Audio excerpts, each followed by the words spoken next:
Balitang-balita ngayon ang deleted post ni Corey Webster na nagkaroon daw ng lutuan ng laban sa pagitan ng Gilas Pilipinas at NZ Tall Blacks. So nagkaroon ng reaksyon ng mga basketball fans. Nakakala daw nila na isang sportsman itong si Corey o isang nire-respetong player sa mundo ng basketball. Well, noon pa man ay maganda na ang impression nitong si Webster pagdating sa Philippine basketball at sa katunayan excited siyang lumaro sa harap ng mga Filipino fans. Pero kung sakaling kanyang pinanindigan ang kanyang post, ay malalaman niya kung gaano katinding magtanggol ang mga Pilipino. Well, we may understand na maaaring nadala lamang ito sa kanyang emosyon at frustration sa kanilang pagkatalo. At isa sa post-game reaction ng kalimitan ay sasabihing luto, lalo na sa mga ref. Well, mabuti na lamang at walang Filipino referee, baka yun pa ang silipin. So nakita natin ang isa sa hinihimutok nitong si Webster. Ito ay ang double dribble ni Dwight Ramos. Well, for that angle ay parang meron nga nangyaring double.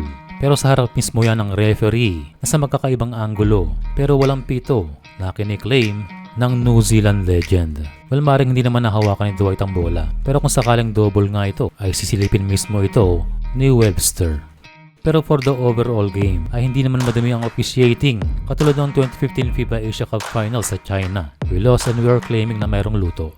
Well, everything is understandable dahil ang isang maling tawag ng referee ay malaki ang magiging impact sa resulta ng game.